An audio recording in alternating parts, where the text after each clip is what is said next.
Assalamualaikum warahmatullahi wabarakatuh. Pada kesempatan ini saya akan melanjutkan terkait dengan video tutorial yang membahas terkait dengan transformasi data dan uji instrumen penelitian.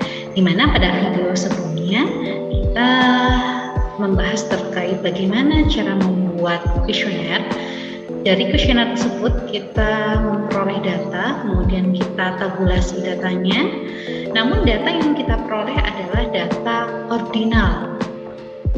Oleh karena itu, sebelum kita menganalisis atau mengolah datanya, baik itu berupa regresi ataupun uji statistik yang lainnya, maka kita perlu untuk mentransformasikan datanya terlebih dahulu dari data ordinal menjadi data interval.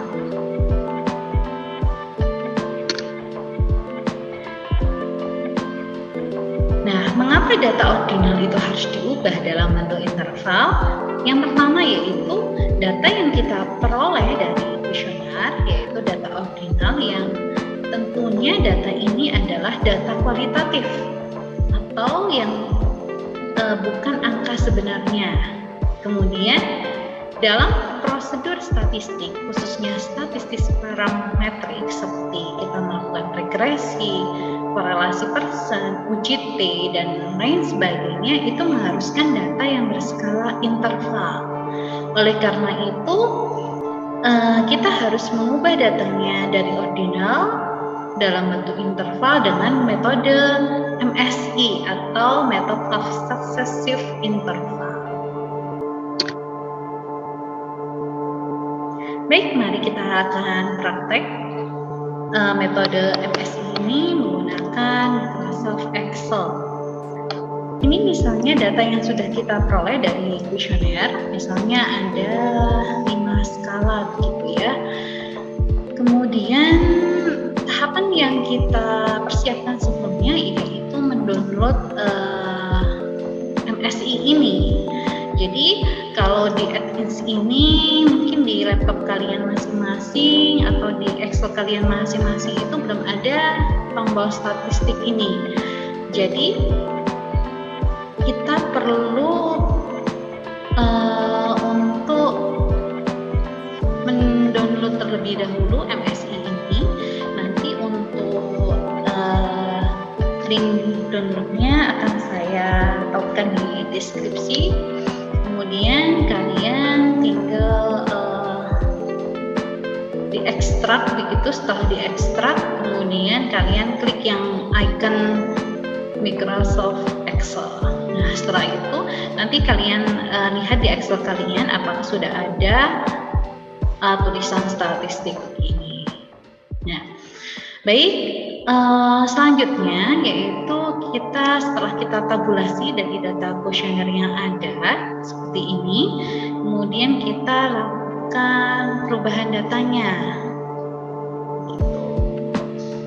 Kemudian kita klik dari statistik ini, kemudian kita pilih successive interval. Oke, ini kita klik no, kemudian data range. Data range ini kita taruh di sini yaitu pada data yang berupa pernyataannya saja. Jadi totalnya tidak dimasukkan. Jadi ini kita blok sampai pada, karena ini adalah 50 responden, jadi pada sampai di bawah sendiri seperti ini. Kemudian sel outputnya ini misalnya kita taruh di bawah seperti ini. Ya, kita taruh seperti ini. Kemudian kita klik next, kemudian select all, kemudian next. Oke, means value-nya ini adalah berapa skala yang kita gunakan, misalnya 1 sampai dengan 5.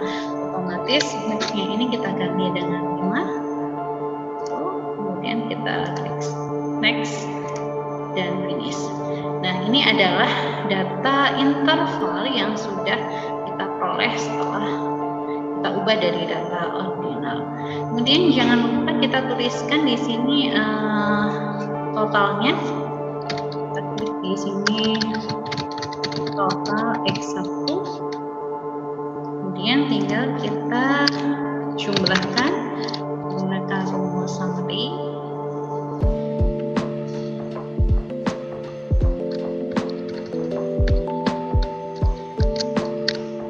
Oke, tinggal kita tarik ke bawah.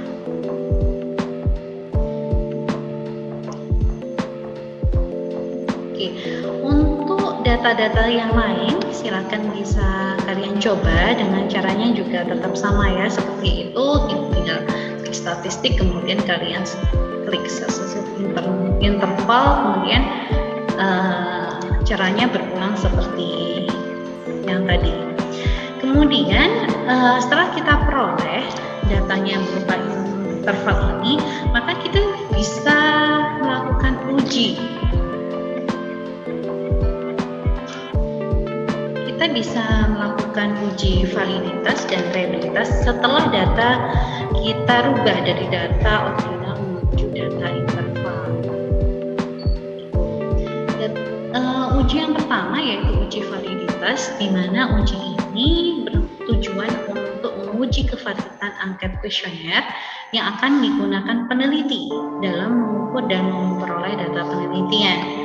Sedangkan hasilnya nanti dikatakan valid jika korelasi antar skor masing-masing budaya pertanyaan dengan total skor mempunyai tingkat signifikansi di bawah 0,05. Kemudian jika uji validitas ini sudah selesai dan butir-butir kuesioner dikatakan valid, maka kita bisa melakukan uji reliabilitas, di mana uji reliabilitas ini bertujuan untuk melihat tingkat konsistensi angket kuesioner sehingga dapat diandalkan.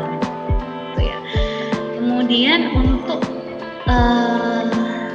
nilainya yaitu suatu konstruk atau variabel dikatakan reliable jika memberikan nilai konversi alfa yaitu lebih dari 0,7. Baik, mari kita praktek menggunakan SPSS untuk praktek secara langsung terkait dengan uji validitas dan reliabilitas. Oke. Dari data Excel yang sudah kita buat tadi, untuk mempermudah kita untuk mentransfer datanya dari Excel ke SPSS begitu, maka ada cara tercepat ya, tinggal kita kopikan indikatornya, kemudian kita taruh misalnya di sheet sebelahnya, tinggal kita paste, namun pastenya kita klik yang kampus ya. Nah, setelah kita ini tinggal kita kopikan. Setelah data dari Excel kita copy, maka kita paste ke dalam SPSS. Untuk variabel di dalam variabel view-nya, kemudian kita berikan deskripsi atau keterangan pada total X1, pada konstruktor fisik, pada total X2, kemudian X3 dan G-nya. Dan jangan lupa kita juga mengcopy data yang sudah kita ubah dari data ordinal menuju data interval pada metode MSI. Tinggal kita pastekan pada SPSS. Ya. Ini tinggal kita pastekan datanya. Kemudian langkah selanjutnya kita bisa melakukan uji validitas dan reliabilitas. Untuk melakukan uji validitas, kita klik analyze, kemudian korelasi dan bivariat. Berikan terlebih dahulu. Sedangkan indikator yang dimasukkan adalah pada butir pertanyaan serta dengan totalnya. Kita masukkan, kemudian kita pilih correlation person, kemudian kita klik OK. Ya.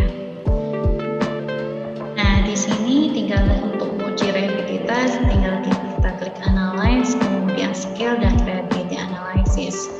Bedanya, ini itemnya yang akan kita masukkan yaitu hanya item butir pernyataan atau pernyataannya saja tanpa totalnya.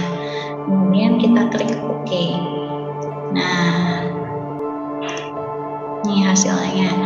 Jadi kita bisa melihat apakah itu reliable atau tidak dan dilihat dari nilai format alpha-nya. Jika nilai format alpha-nya ini di atas 0,7, maka variabel tersebut bisa dikatakan reliable. Jadi pada X1 ini datanya reliable. Jadi kalian bisa mengulanginya dengan cara seperti tadi pada X2, X3, dan Y.